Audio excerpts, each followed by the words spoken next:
খুব ভোরবেলা থেকে আজকের ব্লগটা শুরু করছি। এখনও সূর্যটা উঁকি দিচ্ছে না। আমি প্রতিদিন সকালে উঠে ভাবি আজকে মনে হয় আর এত রোদ হবে না। একটা সময় ছিল ছোটোবেলায় যখন বৃষ্টি চাইতাম তাইলে বলতাম যে আয় বৃষ্টি ঝেপে দান দিব মেপে। আর এখন বৃষ্টি চাই না বলে আল্লাহর কাছে বলি, আল্লাহ আজকে যেন রোদ না হয়। আমার বেলি ফুলের কলি এসেছিল, ফোটার আগেই কেমন যেন মরে যাচ্ছে। এই যে রোদ, আর এই রোদের কথা চিন্তা করলে আমার মাথা ঘোরাতে থাকে। বারান্দায় এসে কি সুন্দর একটু বাতাসে বসলাম, বাট একটু পরেই শুরু হয়ে যাবে একদম আতঙ্ক। আমার কাছে গরমটা এখন আতঙ্কের নামই মনে হচ্ছে। আসসালামু আলাইকুম, hello everyone, welcome back to my page, welcome back to my YouTube channel. যেখান থেকে আজকের ব্লগটা দেখছেন সবাইকে স্বাগত জানাচ্ছি। সকালে নাস্তা শেষ করে নিলাম। নাস্তা বলতে আজকে পরোটা, জেলি আর কলাই খেয়েছি, কিচ্ছু ভালো লাগে না। এরপর আমি একটু লেবু শরবত বানিয়ে ফ্রিজে রাখবো। এই গরমে কোনো কিছু তো ভালো লাগেই না, আর যেহেতু শরবতটা বারবার খেতে ইচ্ছা করে, তবে ফ্রিজের পানি যেহেতু খেতে পাচ্ছি না, আসলে খাওয়া যাবে না। হয়তো অনেকে বলতে পারেন যে ফ্রিজের পানি কেন খাওয়া যাবে না। আমি যতগুলো ভিডিওতে বা যতগুলো ফেসবুকে পোস্ট দেখেছি, ফ্রিজের পানিটা না খাওয়াই ভালো। তো চেষ্টা করতেছি লেবুর শরবত, বেশি বেশি করে পানি খাওয়ার জন্য বেলের শরবত তো বেশি করে রাখি, যাতে করে যখন যার খেতে ইচ্ছা করে তখন সে করবে বা খাবে। এই করার অলসতার কারণে খাওয়া হয় না, আর বানিয়ে রাখলে দেখা যায় একটু পরপর সবাই খায়। তো এই তো আমি একটু লেবুর শরবত বানিয়ে রাখছি। এটা শেষ হওয়ার সাথে সাথে আবার বেলের শরবত বানাবো। এভাবেই আমি এখন শরবতটাই বেশি খাচ্ছি, অন্য কিছু ড্রিঙ্কস কম খাওয়া হচ্ছে। বেলের শরবত, লেবু শরবত, তরমুজ, এই খাবারগুলোই আসলে বেশি খেলে আমার মনে হয় শরীরটা ঠান্ডা থাকবে। আর অবশ্যই লেবু শরবত বানানোর সময় একটু লবণ ইউজ করবেন, তাতে স্যালাইনের কাজটাও কিন্তু হয়ে যেতে পারে। আর যাদের গাছে লেবু আছে তাদের তো কোনো কথাই নেই। আমরা লেবু কিনছি, আপনাদের ভাইয়া এখন ডজনে ডজন লেবু আনছে। তো আমি এরকম একটা বোতলে ঢুকে ফ্রিজে একটু রেখে আসলাম। এরপরে চলে আসলাম রান্না। এই যে রান্না তো আতঙ্কের নামই হয়ে গেছে আমার কাছে। গরমের মধ্যে রান্না করাটা যে কতটা বিরক্তিকর মনে হচ্ছে, আর আমি কোনোভাবেই এই গরমে মাছ মাংস খেতে চাচ্ছি না, কিন্তু দাওয়াতগুলো আমি বাদ দিতে পারছি না। এর আগে দেখেছেন বিয়ের দাওয়াত খেতে গেলাম, আবার আজকেও দাওয়াত আছে। অনেক না করলাম কিন্তু কোনোভাবেই শুনছে না, দাওয়াতে আমার যেতেই হবে। তো দাওয়াতে যেহেতু যেতে হবে, তাই দিনের বেলা শুধুমাত্র ধুন্দুল দিয়ে আমি একটু চিংড়ি মাছ রান্না করব। তো চিংড়ি এখানে বড় বড় চিংড়ি ছিল, 4টাই ছিল ফ্রিজে। তো ওই 4টা চিংড়ি আমি ভালো করে একটু ধুয়ে নিয়ে জাস্ট ধুন্দুল কোনটাকে বলছি, ওই যে ঝিঙ্গা তো একটা আছে, আর একটা তো পিঠের মধ্যে মানে ছালে হচ্ছে একটু করে শেড করা, ওটা না। আর একটা যে আছে সবুজের মতো একটু নরম নরম, ওটাই হচ্ছে আমি ধুন্দুল বলি। তো আমার কাছে ধুন্দুলটা চিংড়ি মাছ দিয়ে বা বড় মাছ দিয়ে খেতে ভালো লাগে।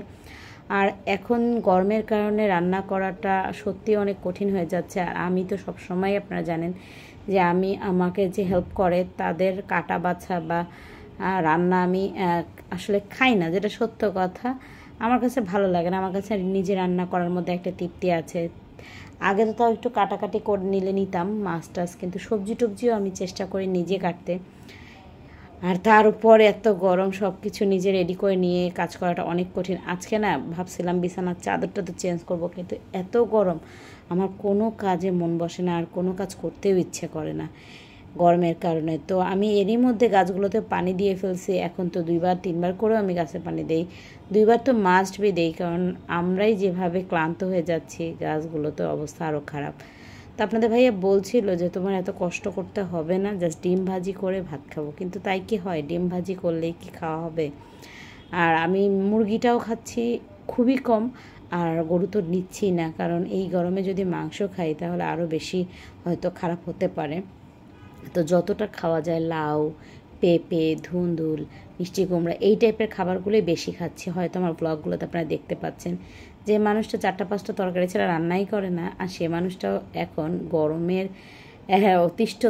অতিষ্ঠিত হয়ে আমি আসলে একটা তরকারি আজকে রান্না করতেছি। ফ্রিজে একটু তরকারি আছে, আর এখন হচ্ছে সব খাওয়া দাওয়া শেষ। রাতের বেলা বিছানার চাদরটা ওই যে বললাম দিনে চেঞ্জ করবো করে করা হয় না।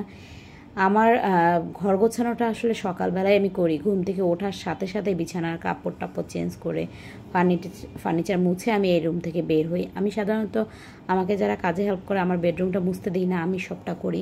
আমার কাছে মনে হয় যে নিচে করলে কাজটা ভালো হয় আর আমি আমার মতো করে গুছিয়ে করতে পারি। তো আজকে আর সেটা আমি দিনের বেলা করতে পারি নাই।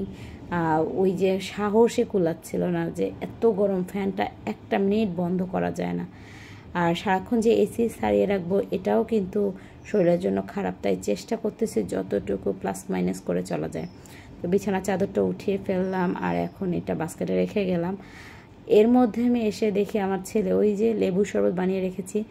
বাচ্চারা আসলে অনুকরণ প্রিয়, এটা হোক বড় বাচ্চা হোক, যে যেমন করে বাচ্চাদেরকে একসাথে মানুষ করবেন বাচ্চাদের সেটাই দেখবে। আমি যেমন ওদের জন্য সারাক্ষণ শরবত বানিয়ে ওদের টেবিলে দিয়ে আসি, আমার ছেলেটাও কিন্তু, আমি পানি চেয়েছিলাম, আমার ছেলেটা কিন্তু সুন্দর করে আমাকে লেবু শরবত দিয়ে গেল, যে মা কাজ করতেছে, এই যে দেখেন। আর এটাই তো হচ্ছে আমার শান্তি। জানি না বাচ্চাদেরকে কতটা শিক্ষায় শিক্ষিত করতে পারছি, ভালো মানুষ বানাতে পারবো কি না আল্লাহ পাকি জানে। সবসময় বলি আল্লাহ ওরা যেন ভালো মানুষ হিসেবে নিজেদেরকে প্রতিষ্ঠিত করতে পারে। তো ঘরটারগুলো গুছিয়ে নিয়ে এখন চলে আসলাম রান্নাঘরে। রাতে রান্না টান্না তেমন নাই, আর এই যে শরবত রাখছিলাম সকালবেলা, আর এই তো শেষ। এখন এগুলো একটু মাজা ঘষা করে রান্নাঘরটা ক্লিন করে দেন আমি বের হয়ে যাব। আর রাতের খাওয়া দাওয়া আসলে যে যার মতো করবে। আর যেহেতু আজকে তো আমাদের একটু বাইরে দাওয়াতই আছে রাতের বেলা, তো বাইরে যাব। তো এখন আর রান্নাবান্নার ভেজালটা নাই, আর এখানে সব কিছু একটু গুছিয়ে রাখবো। এখন আসলে এখানেই আজকের গরমে রেডি হওয়ার সাহসই পাচ্ছি না। তো আজকের জন্য ব্লগটা এখানেই শেষ করলাম। আশা রাখছি সবাই ভালো থাকবেন, আমাদের জন্য দোয়া করবেন। ইনশাল্লাহ দেখা হবে আরেকটা ব্লগে। ততক্ষণ আল্লাহ হাফেজ।